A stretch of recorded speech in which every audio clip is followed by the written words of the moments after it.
Okay, good evening, everybody, or rather good afternoon. It is 5 o'clock, and therefore we can begin the meeting of the Ealing Council Cabinet on Wednesday, the 22nd of January. Apologies for absence. I have Councillor Nagpal joining us online, which is the formal attendance, and then we're also joined online by Councillors Shaw and Malcolm, who attend Cabinet. Urgent matters, I don't believe there are any. I also don't believe that there are any matters to be considered in private, so I don't have to give you my usual warning to not take us into confidential items, because there are none. Are there any declarations of interest? No. Are the minutes of the previous meeting agreed? Thank you very much. So let us move then to agenda. There are no appointments to subcommittees or outside bodies. Item number 7, the council plan performance reports. As ever, we take this every quarter to detail our progress towards meeting our commitments in the council plan and the administration's manifesto. I'm going to, as I always do, offer the opportunity for each cabinet member to speak very briefly, if they could, on elements in the council plan that have been achieved in the last quarter and anything else that they might like to add. So I'm going to do it in order of the report. So I go first to Councillor Anand for tackling crime and antisocial behaviour. Thank you, Chair. I will try to be as brief as I can, but as you know, there's some good stuff in this. If I do waffle on, it's just actually telling everybody the good stuff that we've done to change our KPIs from maybe amber to green. So very pleased that the police recorded offences of personal robbery and violence with injuries now green. So there's an increase in police presence, there's an increased visibility, and targeted police operations have been crucial in addressing the issue. So our partnership with the police and the dedicated approach has really put us in a very positive space, and we still want our residents to be very vigilant and keep reporting crime for statistics. For the first time entrance, another very positive KPI target, which is green now. This is the first time entrance to the youth service system, and we have these youngsters who we really deal with out of court, and our teams have been working with the young offenders with better alternatives instead of young people actually going back to court. So the early intervention with young offenders and their families, and then to consider better options to prioritise positive changes for the future. Working with the police and the young people and their families, we really want to support them and bring them back into the community so they can have normality. Again, on the percentage of young offenders engaged in the ETE, I've always said this: all children who are referred to through the Youth Justice Service have their education, training and employment, and there is always a review, and that's part of the assessment and the planning process. From this process, Chair, if any child is not part of the ETE due to challenging behaviours, challenging circumstances, learning disabilities, health or family issues, or of whatever reason, we really want to focus upon and then identify and support them back into the ETE process, and also at the earliest opportunity support them so they have support within the community. There's a lot more I can go on about crime and antisocial behaviour. There's some very good stuff in the report. Please do read the report and you will see what kind of investment time and strategies and plans that have been put into place to protect our residents within our borough. Thank you very much. Moving on to Climate Action, Councillor Driscoll. Thank you, Chair. There's two specific points I'd like to highlight. So in terms of household recycling, we still, in terms of London, are one of the best boroughs in terms of recycling across London. We're just marginally a shave off our target, but we have got work in hand that's going forward which will address that as well. So I'm confident that that will be improving. The response on fly tipping, yeah, that has had a dip. Managing the volume of fly tipping is a challenge. We are typically collecting well over 90% when we're looking at collection rates, which is actually incredibly good. We have got a set of announcements and preparation of actions that are in the final stage and will be announced very soon, and that will be very positive news, both in terms of addressing action to cut the supply of fly tips, which will be making it much more likely that we're going to achieve our targets, and also being much sterner in our addressing those who do decide to fly tip. So we've got some positive steps that are coming forward very soon. Thank you very much. Healthy Equal Lives, Councillor Newstub.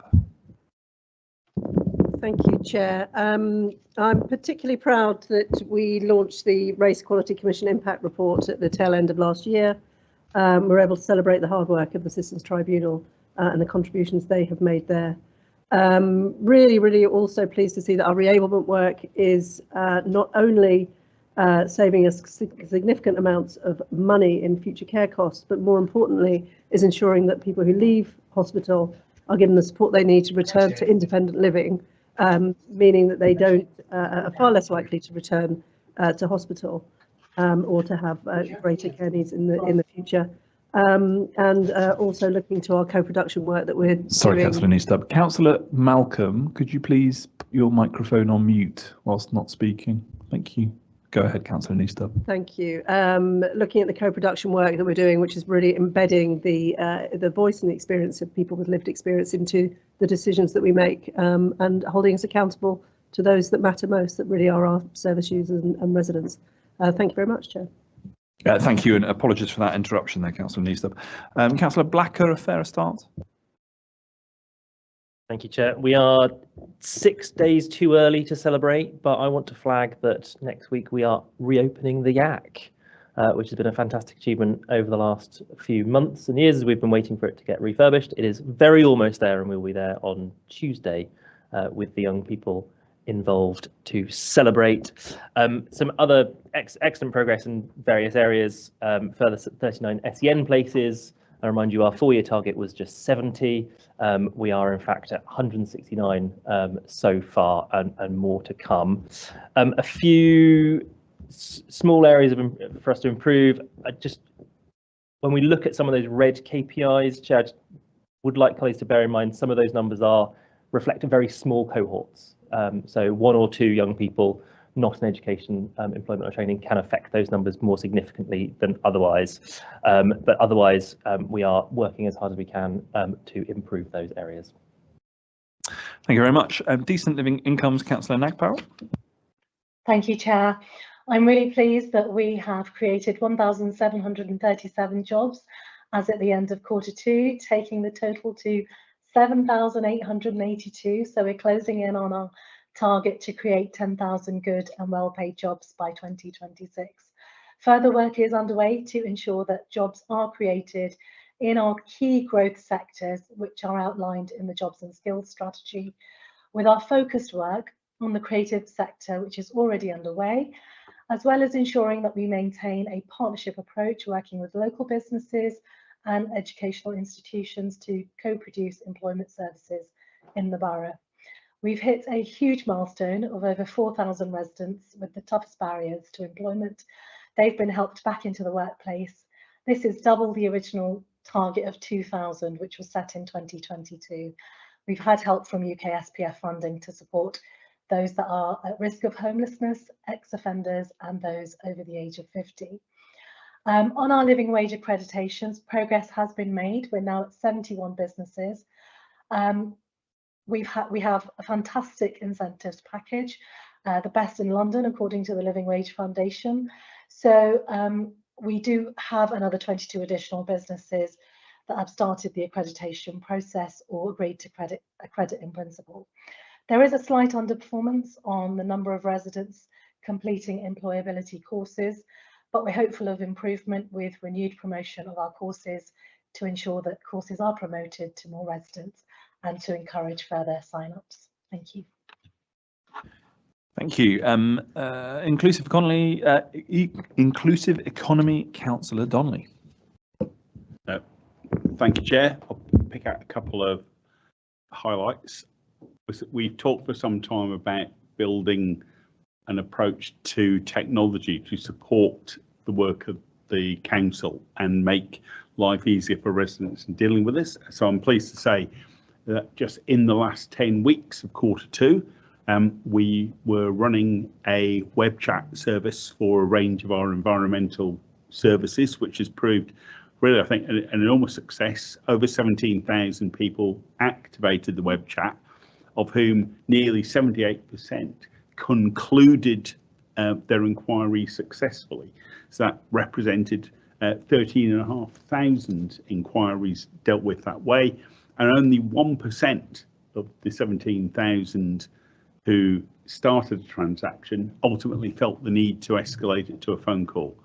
And that, of course, links through to, in terms of the KPIs, an even better performance in terms of the percentage of calls answered that running well above our target. So it's just the start, and we've got a range of other services in which we want to move these this opportunity for our residents to work in. A couple of other areas. One that is generally marked amber because it's almost impossible to get green, as I always say, is freedom of information requests. Well, we've worked very hard to see an improvement there. But as anything other than 100% gets counted as amber, I always feel it, the hard work of the team there should be recognised.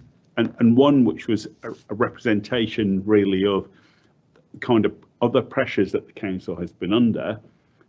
We've moved the performance of the benefits team was influenced by shifting resource to support a proactive approach to getting in housing benefit relative to the temporary accommodation crisis that all councils are facing. We have more and more residents needing temporary accommodation. Those people typically have an entitlement to housing benefit, but we need to be able to help them to get the money in to help the council support them. And I'm very pleased that the team's been able to do that so successfully. And thank you. Safe and genuinely affordable homes, Councillor Brett. Thank you, Chair. We've got some significant things that have happened and positive things, as well as maybe a few that are still work in progress. But it's great to see the tenant satisfaction survey has shown a significant improvement, and I know the team are working hard to make sure that that continues in the green section of the KPIs. In terms of the landlord licensing scheme, it's still showing as red, but I kind of wanted to highlight the significant progress the team have made in processing all of the unprocessed licenses, and they have committed to me that they will do that by the end of this year, and I think that they've worked wonders in the space of quite a short time in order to do that. And obviously it's quite positive to see that we've got so many landlords in the Borough of Ealing that have actually taken their responsibility quite seriously and have applied so quickly. So that kind of took us by surprise a little bit, but it's positive news in terms of their responsibility. We've also had some significant investment, so £19 million this year so far is invested to improve the quality and safety of our homes, with a stock condition survey due in springtime this year, and that will give us much better insight into kind of where we are as a local authority providing accommodation.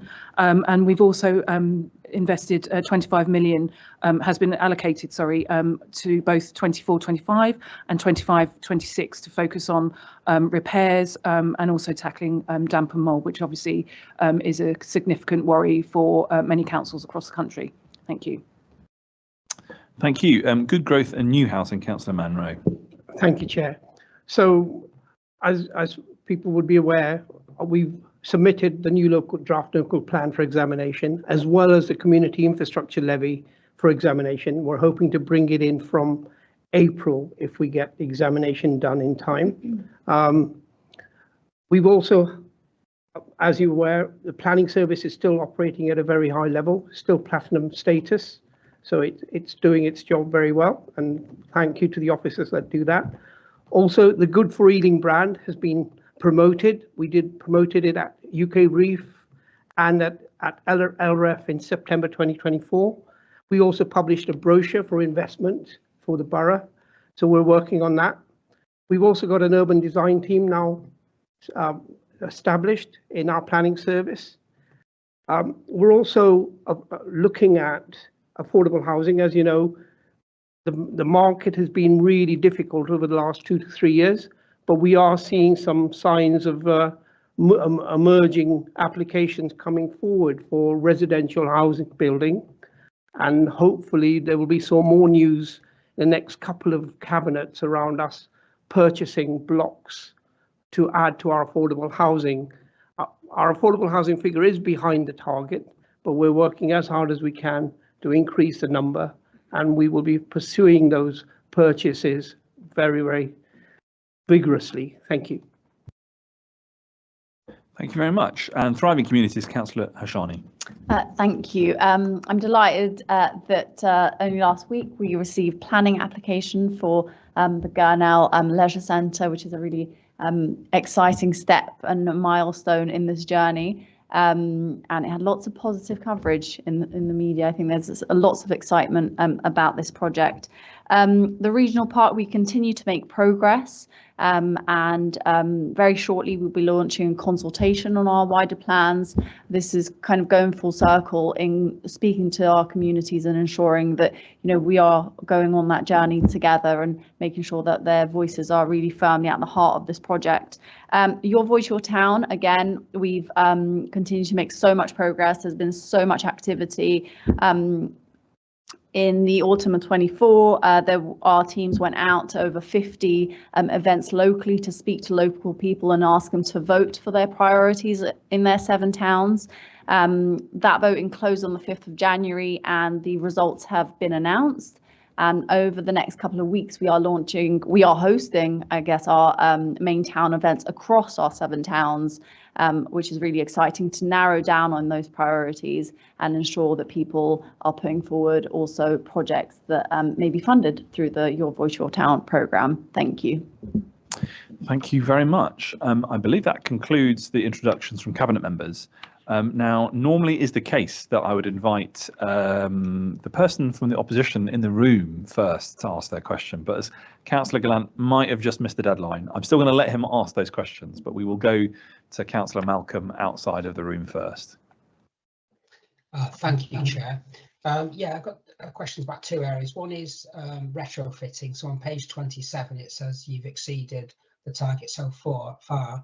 With still a few months left, what more can be done to push on this area? This not quite an open door, but an area that may see some more positive work on it. And then secondly, Councillor Driscoll, you mentioned it. I look forward to the announcements that you referred to on fly tips, which are graded as red. In the report, it stated that GEL have been making changes to allocate further resources to fly tip removal while staying in budget. So my question on that is, which areas of GEL's activities have therefore seen fewer resources over the same period for that to be done? Councillor Driscoll, do you want to come in first?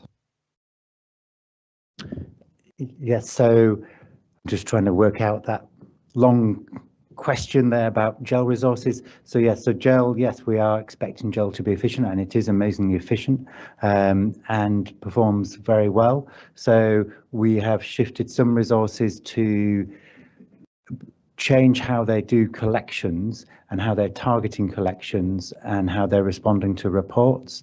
So it's a shifting of the resources for vehicle collections.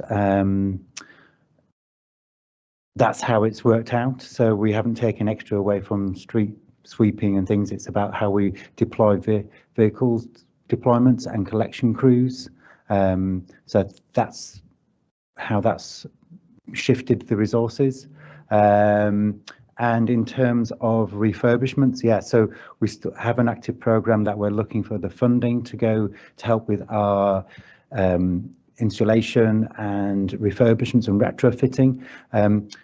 We have done that previously in collaboration with other authorities because often it's a consortium or a bid to get government funding. The problem is often that funding is at short notice, and we now are likely to have more better notice about our funding opportunities, which we're still actively pursuing. We've done well this year, both with collective housing and sheltered housing. That's been done really well, with low carbon heating sources being introduced that have given a good update for those schemes.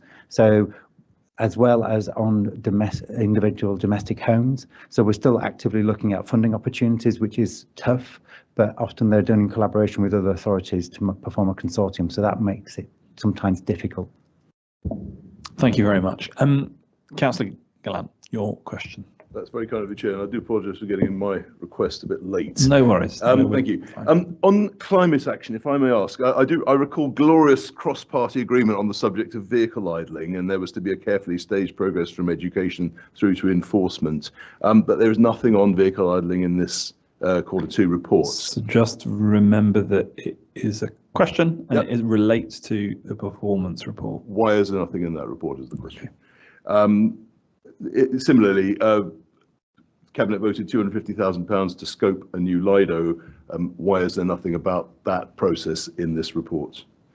Can I confirm that Councillor Brett has committed to clearing the backlog of licence applications for landlords this year?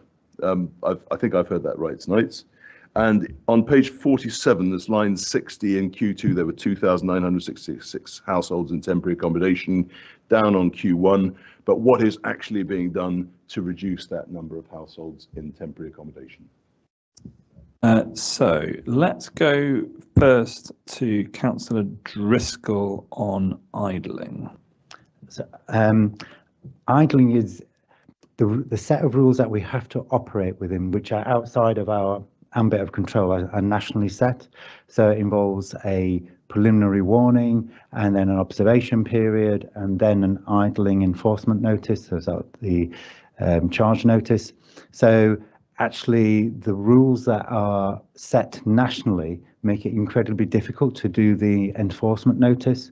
So I am going back with the team to make sure that we get notification of how many interventions are taking place, but that necessarily won't result in an enforcement notice just because of the cumbersome procedure we have to operate within, and that's set nationally. That's national guidelines and not within our control. I think it's fair to say from the work that the Local Government Association are doing, and of course London Council's Transport and Environment Committee, it's obviously going to take some time to get the government to look at it in the context of the legislative agenda and the processes that they have. But I think those representations are being made at the highest level. Unfortunately, we weren't able to do that at any point in the last 14 years, so it's going to take a little bit of time to make sure that it can happen in the coming months. Councillor Hashani, do you want to tackle the issue of the Lido? Yeah, thank you for your question, Councillor Gallant. I think I've mentioned this before, but we are currently reviewing locations, preferred locations for the Lido, and that's more in the context of the wider regional park plans, which I mentioned earlier, which we continue to progress. So certainly that's something we continue to work on. And then Councillor Brett, do you want to come in on temporary accommodation? Yeah, sure. So in terms of temporary accommodation, obviously the numbers are high, and this isn't a unique position in terms of Ealing Council. This is across the board, particularly in London. We've seen an unprecedented amount of families presenting as homeless, and we're putting a number of mitigations in place, and we've also we've got an investment pot that we've got in the pipeline, which is also going to help alleviate the issue. And I just want to kind of draw out as well that temporary accommodation is kind of a mixture of different things. So whilst there are, in that mix, there are hotels and bed and breakfasts, there are also, apartments and safe homes that people can live in. So there is a mixture of temporary accommodation that we have, and we're using kind of lots of different measures in order to try and alleviate it and bring those numbers down, because obviously nobody wants a significant number of families in TA if they can help it. But, we are under unprecedented times right now. And on licensing? Oh yeah, sorry. And licensing, well, we've obviously, as I said, we've made significant progress on unprocessed licenses, and we've got a new team that have been put in place in the last few months, and it's made a massive difference. And I have been assured by the team that that progress will continue to the end of the year, and all of those backlog will be resolved. Thank you. Thank you very much. And I think it's worth mentioning at this point that hopefully we'll be bringing to earlier in the cycle than we were able to achieve this year in the context of the general and mayoral elections, the council plan. And as we get into the cycle for the year ahead, we'll of course be really drilling down to make sure that we deliver against the administration's priorities. So we're going to be, of course, reviewing that in the months ahead, but good solid progress against that. So on the basis of everybody's contributions and the questions, which I believe have all been answered, are members happy to note the recommendations in the report? Thank you very much. We now move to the Children's Community Healthcare Services. Councillor Blacker. Thank you, Chair. So Children's Community Healthcare Services currently delivered by West London NHS Trust under a 2-year contract that expires in September. We do want to undertake a major review of that service and through a proper commissioning exercise. While we do that, asking Cabinet to approve a 1-year award on the same terms of the contract to the same provider to keep the service running. And I haven't had any requests to speak on this item. I don't see any indications from anybody else. So on the basis of what Councillor Backer has set out, are we agreed? Thank you very much. Item number 9, the Cycle Network Plan. Councillor Driscoll. Thank you. So this proposal solidifies our earlier work that was done in 23 and came to Cabinet in December 23, where we'd undertaken consultation work between April and May in 23 with over 1,100 residents taking part. So this is where we proposed a range of strategic and neighbourhood and green routes across the borough. This is a long-term plan. Following that consultation, we now have what's before us, which shows a core network and neighbourhood network and green routes. And it gives us an aspiration to go forward and really make strides in meeting what was the response from our consultation, which was to have greater connectivity, to look at key destinations to meet and look, and part of it was looking at desire lines and meeting where directions that people want to actually travel. We've already started with that with Boston Road improvement, highways improvement actually happening in this year with a consultation already completed, and that working well underway in terms of finalising the traffic management order consultation. The same with Uxbridge Road has actually happened, so they will be connecting to routes from Hounslow and also making one of our major arterial roads east-west, the Uxbridge Road, actually much safer, connecting up with previous work done in Hanwell and in Southall. So this is by no means going to be achievable overnight. The report mentions 52 million. So, and we are under severe challenges with the amount of funding we receive. But we have a clear outline of our commitments to go forward. So I recommend this to the Cabinet Committee and look for the endorsement. Thank you. Yeah, thank you, Councillor Driscoll. And, you know, just to add, I think the administration's been really quite clear in its life cycle that we are absolutely committed to ensuring that we deliver on transport infrastructure, particularly for safe, secure cycle infrastructure. I think we only have to look at the work that has been done in Northolt and in Southall as a demonstration of that infrastructure going in and now being actively used by cyclists and residents. And, you know, as you rightly point out, it is a big price tag to effectively do everything in one go and overnight. It is a challenging environment, but the fact that we have a plan, geographical and project specific, means that we at least have proposals that we can keep working forward on. Councillor Gallant, you have a question? Thank you very much, Chair.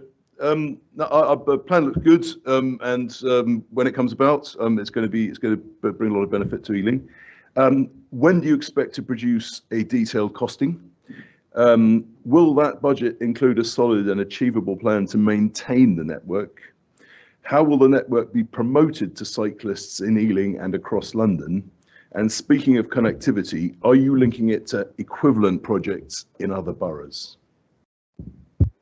Councillor Driscoll.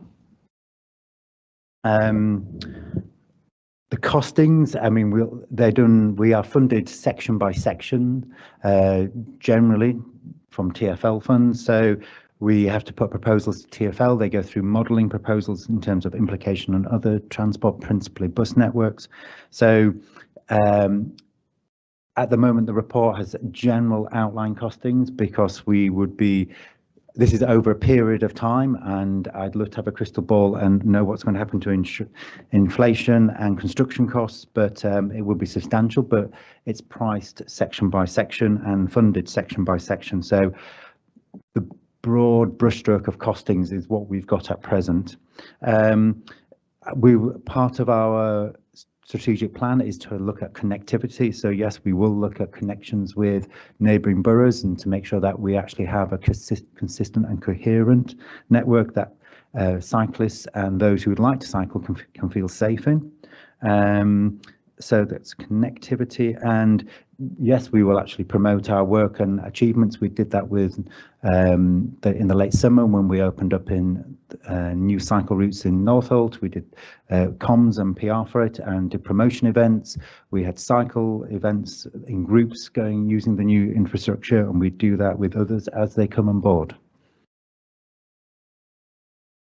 Okay, yeah, thank you very much. You know, I think we could, of course, work out the very precise details of every bit of concrete block that we would need on an engineering, you know, by engineers and our transport highway engineers on every scheme. That is difficult with a network as big as we are proposing. So, Councillor Gallant, I'm sure you'll provide us scrutiny when we bring forward individual elements of schemes.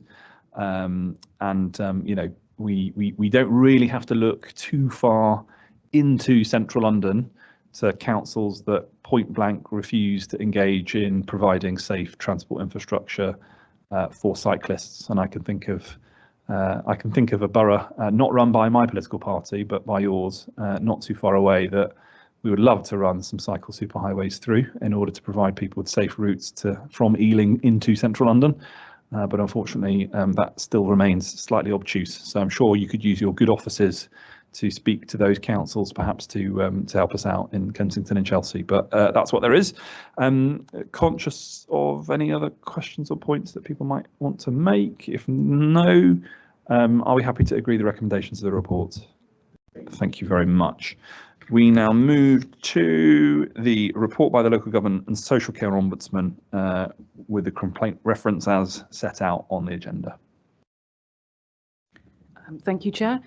So this is really to note, it was following a complaint last year and an Ombudsman report.